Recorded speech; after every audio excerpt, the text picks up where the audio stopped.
오늘은 기독교 세계관 19번 한국의 역사입니다. 한국 역사관. 지난번에 역사 일반에 대해서 했는데 한국의 역사를 어떻게 볼 것인가.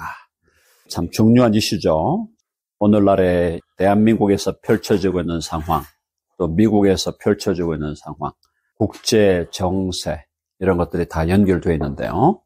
자, 우리 한국의 역사에 대해서는 여러분들이 기본적으로 다 알고 계시지만은 그래도 제가 또 그림을 또 그려야 되겠죠. 한국 역사를 예수님의 역사로 조금 보겠습니다. 예수님의 십자가 이렇게 있고, 그 다음에 제가 이제 936이잖아요. 936년 신라 멸망이 936이야. 고려 건국이 918이 고려야.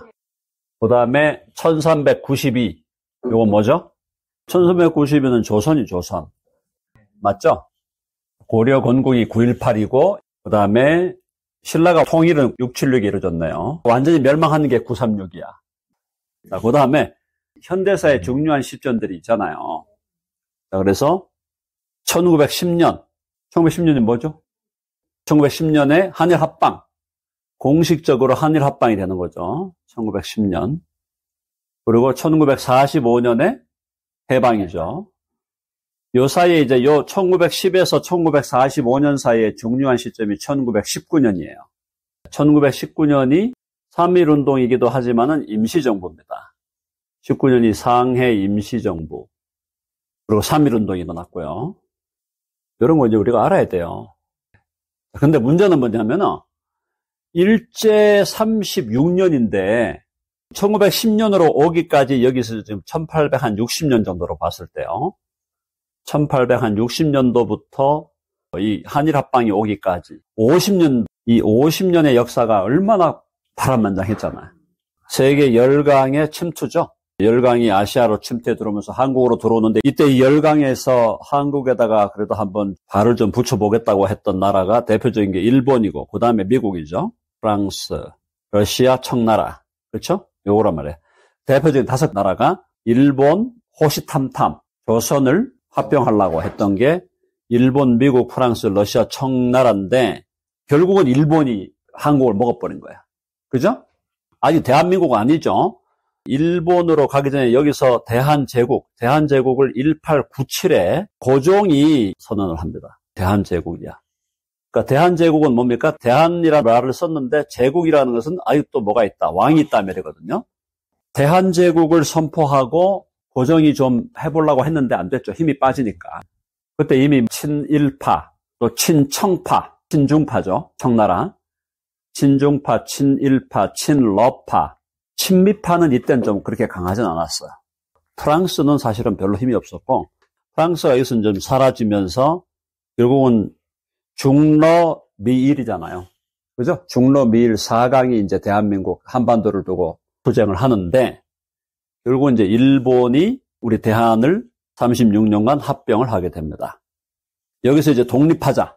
독립운동을 하는데 중요한 걸 잘 아셔야 되는 게 1919년에 이 3.1운동 할 때 3.1운동의 민족대표 몇 명? 33명 중에 크리스찬이 몇 명? 기독교가 16명이었어요. 기독교가 16명. 불교가 하나. 만해 한용운이었죠. 그 다음에 천도교가 또 16명이에요.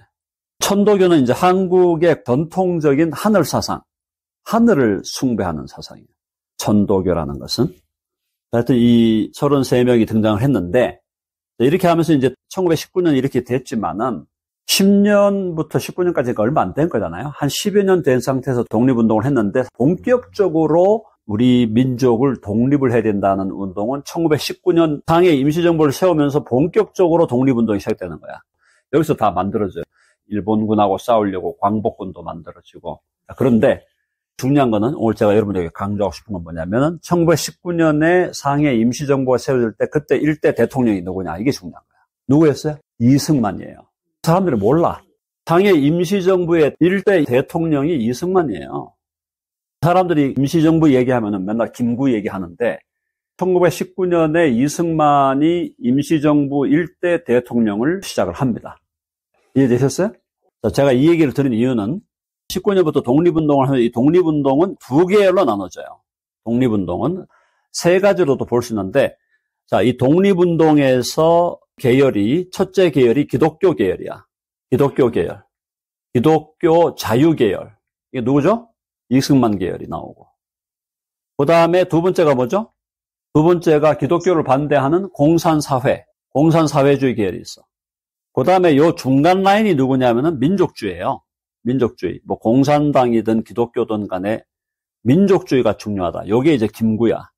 김구가 민족주의 계열이고, 공산사회도 대표적인 인물들 좀 있긴 하지만은 요렇게 세 개로 갈라진 거예요. 우리나라의 독립운동을 하자는 흐름이. 자, 이런 상황에서 1945년에 대한제국이 일제로부터 해방을 되는데, 이 해방되는 데 있어서 제일 강력하게 영향을 준 나라가 누구야? 해방을 누가 시켰어요? 미국이지, 미국. 그러니까 기독 자유 세력, 이승만 세력은 친미파야. 맞죠? 공산사회주의 이놈들은 뭐 어느 파이고? 친러, 친중이에요. 친러, 친중. 그 다음에 민족주의 김구는 그냥 중도야, 중도. 중도 라인이에요. 때로는 중국에 붙었다, 때로는 뭐 미국에 붙었다가 이러고 하는 거야. 이렇게 세 개의 구도가 나눠졌는데, 숫자적으로는 어디가 많았을까요? 숫자적으로는 공산사회자가 훨씬 많았어요. 그걸 우리가 몰랐죠. 해방 직전부터 해서 1948년에 대한민국이 건국되잖아요. 50년에 53년까지 전쟁이 있고 6.25. 해방 직전과 해방 직후의 이 상황에서 독립운동을 하자, 대한민국을 독립해야 된다. 그거를 강조했던 운동 세력의 절반 이상이 공산사회주의자. 상해 임시정부가 구성될 때부터 공산사회주의자들이 많았고, 그래도 이승만이가 대통령을 한 거예요. 이승만이 인물이니까. 이승만을 거부를 못하는, 왜냐하면 이승만이 독립운동을 하는 데 있어서 사실은 이승만 한 사람의, 한 개인의 실력이 뭐 100명 사람들보다 훨씬 더 탁월하니까 이승만을 무시를 못하는 거예요. 상해 이승만이가 왔다 갔다 했지만은 여기에 거주하는 인물은 아니었다 이 말이에요. 이해되시죠?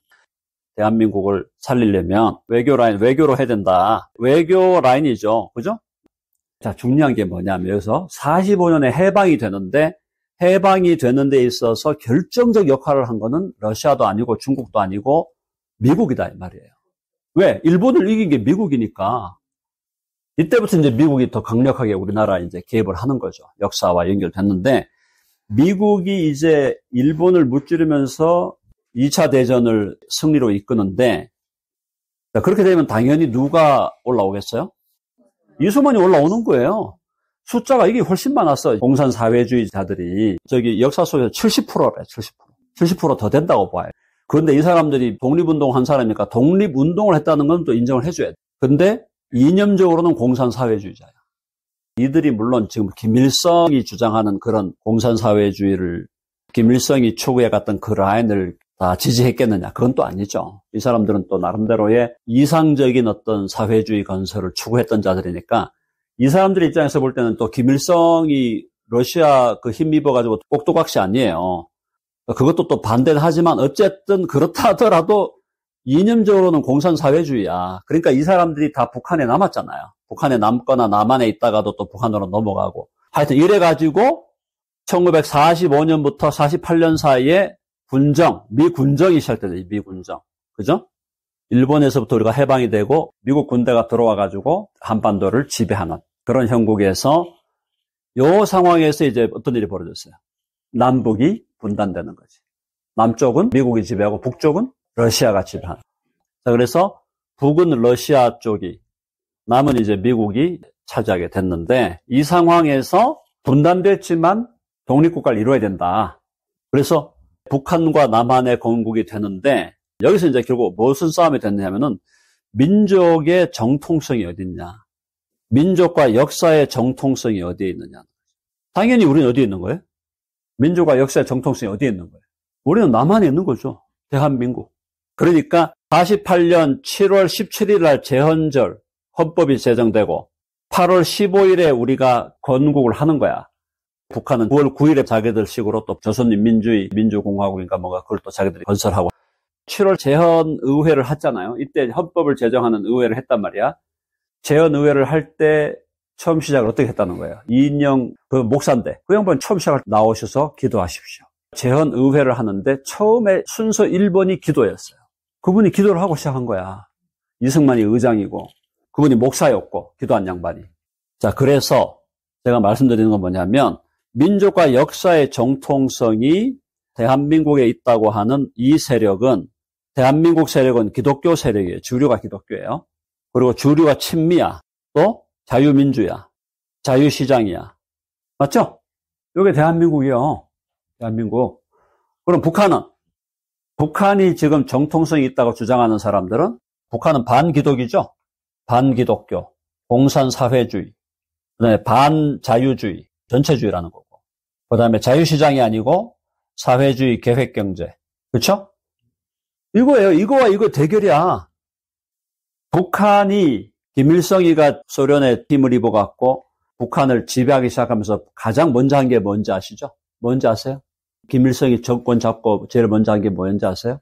평양의 교회를 다 문 닫아버리는 거예요. 평양 교회가 3,000개가 있어요. 3,000개. 그 당시에 평양이 뭐라고 불렸습니까? 동방의 예루살렘이에요. 동방의 예루살렘. 서울에는 교회가 상대적으로 많지 않았어. 평양의 교회가 훨씬 많았어. 3,000개 이상의 교회를 다 문을 닫아 폐쇄하면서 기독교 믿는 사람들을 감옥에 가두고 죽이고. 그게 북한에서 김일성이가 정권 잡고 제일 먼저 한 일이다 이 말이에요. 그걸 우리가 알아야 된다 이거야. 그때 그래 많이 죽었어요. 많이 죽었고 그때 북한에 남아있었던 우리 기독교인들 중에 대표적인 기독교 장로가 조만식 장로다. 조만식 장로가 참 위대한 인물이었는데 그분도 결국은 나중에 거기에서 이제 순교를 당하는 거죠. 자, 결론을 내리겠습니다. 53년에 6.25. 이거 뭔 싸움이에요? 북한이 반기독교, 공산사회주의, 반자유주의, 전체주의 세력이 남한을 삼켜먹겠다는 거 아니야. 이걸 놔둘 수 있습니까? 그래서 미국과 유엔이 여기서 같이 개입을 한 거고 우리가 다 이겼잖아요. 다 이긴 전쟁이었는데 메가더가 인천 상륙해갖고 올라가는데 내려온 놈들이 누구예요? 중국 놈들 아니야. 그러니까 러시아, 중국 다 이쪽을 지지하면서 반대한민국, 반기독교, 반미, 반자유, 반자유시장. 전쟁이 끝나고 나서도 이후에 여러 혼란이 있었죠. 1960년에 4.19가 있었고 61년에 5.16이 있었고 그 다음에 1979에 박 대통령이 돌아가시고 그 다음에 1987에 이제 민주화, 소위 민주화가 일어나고 전쟁이 벌어지면서 우리가 다행히 이겼고 이긴 거지만 이제 휴전을 했죠. 휴전을 해가지고 여기서 이제 1979년까지 박 대통령이 돌아가실 때까지 이때만 해도 그래도 이승만 박정희니까 그래도 이 시대가 그런 대로 괜찮았어. 저는 지금 경제적인 얘기를 하는 게 아닙니다. 정치적인 얘기를 하는 거예요. 이승만 박정희 때 그나마 그래도 괜찮았어. 근데 우리나라가 어디서 문제가 잘못됐냐면은 80년대 전두환 때, 전두환 노태우 때잖아요.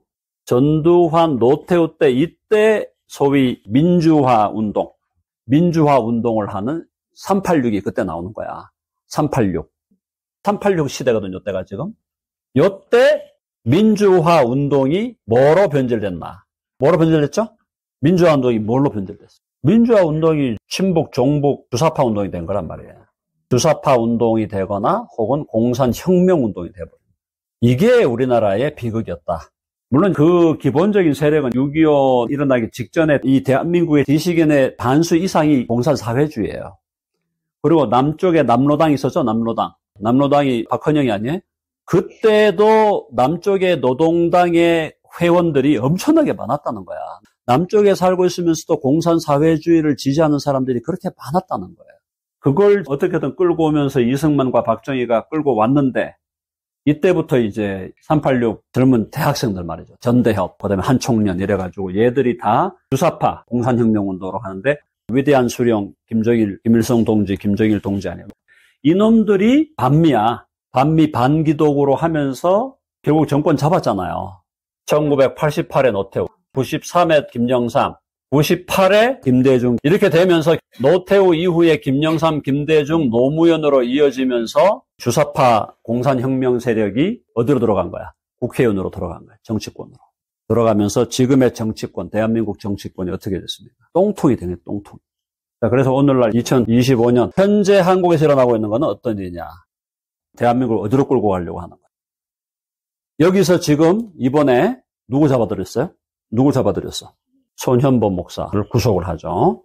그 이전에 이형훈 여의도 순복음교회 김정한 목사님 여기를 다 압수수색을 했어. 손현보 목사는 이 사람은 정통 기독교예요. 이 사람은 전광훈하고도 관계가 없어요.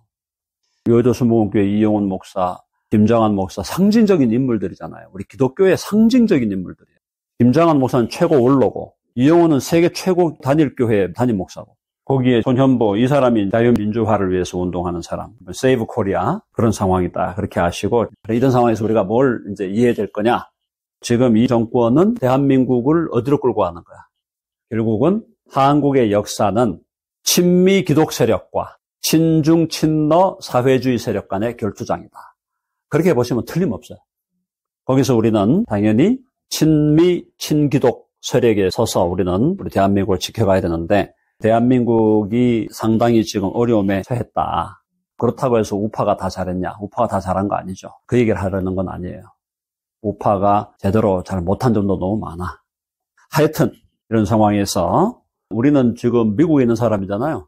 우리 미국에 살고 있는 사람들이고 우리 크리스찬들이고 우리는 대한민국을 위해서 기도하고 대한민국이 잘 가도록 기도하고 그리고 남북한 자유통일이 되도록 적어도 신앙의 자유는 줘야 될 거 아니에요. 신앙의 자유, 예배의 자유, 한반도가 갈 수 있도록 우리가 기도해야 되겠다. 지금 역사적인 굉장히 중요한 시점에 있다. 현재 제가 느낄 때는 조금 이제 속이 상하고 하는 부분이 있는데 궁극적으로 우리는 잘 될 거로 저는 생각합니다. 왜냐하면 하나님께서 이런 어려움을 주시지만은 결국은 대한민국을 통일시켜서 대한민국의 크리스천들과 북한에 남아있는 우리 그리스도인 형제들을 활용하실 것이고 또 중국에 있는 진정한 진성 크리스천들을 다 합쳐가지고 마지막 세계 복음화를 위해서 역사하게 하실 것이라고 저는 믿고 있고 북한에 진정한 크리스천들이 많이 남아있어 아직까지 몇십만 남아있다 그러잖아요. 그리고 또 중국에도 또 진성 그리스도인들이 남아있으니까 이런 사람들이 협력해서 우리 하나님의 나라를 이루어 갈 것이다. 그러나 이런 우리 역사에 대해서 대한민국의 역사에 대해서 우리가 기본적으로는 큰 흐름을 알아야 된다. 자, 오늘 강의는 여기까지.